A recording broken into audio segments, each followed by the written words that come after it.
চৰকাৰৰ মাননীয় শিক্ষামন্ত্ৰী মহোদয়, মাননীয় মুখ্যমন্ত্ৰী মহোদয়, তেওঁলোকৰ লগতো আমি মাজে মাজে আলোচনা কৰিছোঁ। এই আলোচনা কৰাৰ কালত আমি যিমানবিলাক দাবী বা যিসমূহ দাবী বা যিকোনো ধাৰা বঢ়া, অৰ্থাৎ 2017-18 চনৰ যিখন বৰ্তমান আইন, এই আইনখনৰ যিবিলাক ধাৰা উপধাৰা সংশোধন কৰিলেহে আমি আমাৰ এই অৱশিষ্ট শিক্ষানুষ্ঠানখিনি আৰু শিক্ষক কৰ্মচাৰীখিনিয়ে পাৰ্টিচিপেট পাম। সেই দাবীখিনি আমি সততে শিক্ষামন্ত্ৰী মহোদয়ৰ লগত আলোচনা কৰিছিলোঁ, আমাক আশ্বাস দিছিল তেখেতে। আৰু শেহতীয়াকৈ মাননীয় মুখ্যমন্ত্ৰী মহোদয়ে সংবাদ মাধ্যমকে ধৰি তেখেতে নিজে ছ'চিয়েল মিডিয়াত লাইভ যোগে আহিও অসমৰ মানুহক সম্বোধন কৰিছিল আৰু তেখেতে কৈছিল যে 1/1/6 চনৰ আগৰ যিকোনো এখন চৰকাৰৰ লগত কাৰেছপণ্ডেঞ্চ থকা যিকোনো এখন নথিপত্ৰ থাকিলে শিক্ষানুষ্ঠানখন প্ৰাদেশিকৰণৰ আওতাত আহিব আৰু তাৰ জৰিয়তে বিভিন্ন শিক্ষানুষ্ঠানৰ শিক্ষক কৰ্মচাৰী, অৰ্থাৎ হাজাৰ হাজাৰ শিক্ষক কৰ্মচাৰীয়ে প্ৰাদেশিকৰণ পাব বুলি তেখেতে ঘোষণা কৰিছিল। আচলতে আমিও সেইটোকে ভাবিছিলোঁ। এই আইনখন 1/1/6 চনৰ আগত স্থাপিত শিক্ষানুষ্ঠানৰ যিকোনো এখন নথিপত্ৰ থাকিলেই প্ৰাদেশিকৰণ হ'ব এনেকুৱা কথা নহয়। আচলতে এই আইনখনৰ ভিতৰত যিবিলাক ধাৰা উপধাৰা সন্নিৱিষ্ট কৰা হৈছে, এই ধাৰা উপধাৰাবিলাকৰ কাৰণে আচলতে এতিয়া এনেকুৱা হৈছে যে শিক্ষানুষ্ঠানখন হয়তো প্ৰাদেশিকৰণৰ আওতাত আহিব, কিছুমান শিক্ষানুষ্ঠান শিক্ষকসকল প্ৰাদেশিকৰণ নহ'ব। নিম্ন প্ৰাথমিক আৰু উচ্চ প্ৰাথমিকৰ এখনো শিক্ষানুষ্ঠান প্ৰাদেশিকৰণত নাহিব। তাৰ মূল কাৰণবিলাক হ'ল যে নিম্ন প্ৰাথমিক বা উচ্চ প্ৰাথমিকত যিটো 9-10 ইউডাইজ কৰা হৈছে, সেই 9-10 ইউডাইজ থকা যিমানবিলাক শিক্ষানুষ্ঠান আছিল ইতিমধ্যে 13 চন আৰু 21 চনত প্ৰাদেশিকৰণ হৈছে। অৱশিষ্ট যিখিনি শিক্ষানুষ্ঠান এইখিনি প্ৰাদেশিকৰণ কৰিব লাগিলে 9-10 যিটো ইউডাইজ সেইটো বাদ দিব লাগিব। আৰু আমি চৰকাৰক এটা কথা সুধিব বিচাৰিছোঁ, যদি শিক্ষানুষ্ঠান 1/1/6 চনৰ আগত স্থাপিত হোৱা চৰকাৰী কাৰেছপণ্ডেঞ্চ থকা চৰকাৰৰ লগত এখন ডকুমেণ্টেৰে যদি শিক্ষানুষ্ঠানখন 1/1/6 আগত স্থাপিত বুলি প্ৰমাণ হয়, তেতিয়াহ'লে 9-10 ডাইজটো কি কাৰণে প্ৰয়োজন?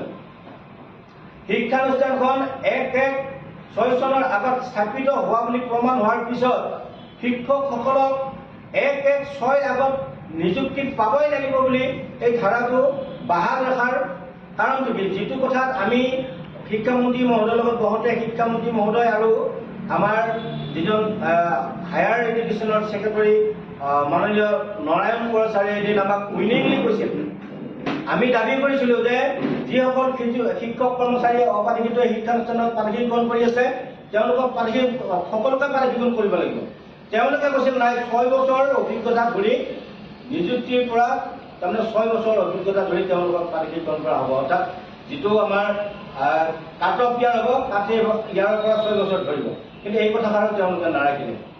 শেষত ছাত্ৰ ছাত্ৰীৰ সংখ্যা, পাছ পাৰ্চেণ্টেজৰ সংখ্যা এইবিলাক যদি আচলতে সম্বোধন নকৰে, কলেজৰ ক্ষেত্ৰত যদি যিটো আমাৰ ছাত্ৰ ছাত্ৰীৰ সংখ্যা এইটো যদি সম্বোধন নকৰে, আচলতে এইখন এখন পেপু ভাষা আৰু নাটকৰ নিচিনা হ'ব। শিক্ষক এখন হয়তো শিক্ষানুষ্ঠানখন আইনৰ আওতাত আহিব, শিক্ষকসকল প্ৰাদেশিকৰণ হ'ব। উদাহৰণস্বৰূপে গোগামুখত এখন কলেজ আছে, ছায়েন্স কলেজ, যিখন ছায়েন্স কলেজৰ SMDCৰ মানে প্ৰেচিডেণ্ট মাননীয় শিক্ষামন্ত্ৰী ডক্টৰ ৰমেশ পেগু মহোদয়। আৰু সেই শিক্ষানুষ্ঠানখনৰ মাজত মাত্ৰ এজন শিক্ষকৰ প্ৰাদেশিকৰণ হ'ব আৰু বাকীবিলাক শিক্ষকৰ প্ৰাদেশিকৰণ নহ'ব, যদি নিযুক্তি তাৰিখটো সলনি নহয়। আমি দাবী কৰা ধৰণে আৰু মাননীয় শিক্ষামন্ত্ৰী মহোদয়ে বিধানসভাত এই কথাটো ক'লে যে নিযুক্তিৰ ক্ষেত্ৰত এইটো বিবেচনা কৰা হ'ব, কিন্তু সেইদিনাই বিবেচনা নকৰি আকৌ ফেব্ৰুৱাৰীৰ অধিৱেশনলৈ সাঁচি ৰখাৰ আঁৰৰ উদ্দেশ্যবিলাক কি? আমি দাবী জনাইছোঁ। আচলতে মাননীয় মুখ্যমন্ত্ৰী মহোদয় 19 তাৰিখৰ দিনা তেখেত আচলতে বিধানসভাৰ যি কাৰ্যসূচী তাত উপস্থিত নাছিল। আমি ভাবিছিলোঁ যে তেখেত উপস্থিত থাকিলে নিশ্চয় ইয়াৰ এটা সমিধান হ'লহেঁতেন। আৰু আমি আৰু এটা কথা উপলব্ধি কৰিছোঁ যে মাননীয় মুখ্যমন্ত্ৰী মহোদয়ে এই প্ৰাদেশিকৰণ সম্পৰ্কত গোটেই বিষয়টো শিথিল কৰিব দিব বিচাৰিছে, কিন্তু শিক্ষামন্ত্ৰী মহোদয়ে এই ক্ষেত্ৰত বহুত আকৰগোজ হৈ আছে। আমি এটা কথা জানো যে মাননীয় মুখ্যমন্ত্ৰী মহোদয়ক এই বৰ্তমান যিখন মন্ত্ৰীসভা, এই মন্ত্ৰীসভাৰ প্ৰতিজন মন্ত্ৰী, প্ৰতিজন বিধায়ক, এনেকৈ বিৰোধী বিধায়কসকলেও তেখেতক যথেষ্ট মান্যতা দিয়ে। কিন্তু দেখিলোঁ এই বিধানসভাত আচলতে শিক্ষামন্ত্ৰীজনে মুখ্যমন্ত্ৰী মহোদয়ৰ যিটো ৰাজহুৱা ঘোষণা এই ঘোষণা নস্যাৎ কৰি তেখেতে বিচৰা ধৰণে পানী শিক্ষণ কৰিব নোখোজা বা আইনখন সংশোধন কৰিব নিবিচৰা কথাটোত আমি এটা কথা বুজি পাইছোঁ যে শিক্ষামন্ত্ৰী মহোদয়ে মাননীয় মুখ্যমন্ত্ৰী মহোদয়ৰ কথাখিনিও আচলতে তেখেতকো সন্মান কৰিব জনা নাই বা তেখেতৰ সন্মানটো ৰক্ষা কৰা নাই। আমি সদৌ অসম অবাধিত শিক্ষক কৰ্মচাৰী সংস্থাই আহ্বান জনাইছোঁ অতি সোনকালে অৰ্থাৎ এই বিলখন মাননীয় ৰাজ্যপাল মহোদয়ৰ ওচৰত নাযাওঁতে বা তেখেতৰ স্বাক্ষৰ নোহোৱাৰ আগতেই আমাৰ মুখ্যমন্ত্ৰী মহোদয়ৰ নেতৃত্বত এখন সৰ্বদলীয় বিধায়িনী দলৰ সভা পাতি য'ত সকলো দলৰে বিধায়কবিলাকক মাতি আমাৰ এই জ্বলন্ত যিটো সমস্যা প্ৰাধিকৰণৰ সমস্যা আপোনালোকে দেখিছে আমাৰ শিক্ষকসকল সকলোবিলাকে 50ৰ ঊৰ্ধৰ কিছু সংখ্যকৰ 2 বছৰ 1 বছৰ 6 মাহ 2 মাহ 3 মাহ আছে আৰু এই শিক্ষকবিলাকৰ মুখৰ ফালে চাই আৰু শিক্ষকবিলাকৰ পৰিয়ালৰ ল'ৰা ছোৱালীবিলাকৰ ভৱিষ্যতৰ কথা চিন্তা কৰি 14 দিন নহওঁতেই অৰ্থাৎ আজিকালিৰ ভিতৰতে মাননীয় মুখ্যমন্ত্ৰীয়ে সভাখন আহ্বান কৰিব বুলি আমি আশা কৰিছোঁ।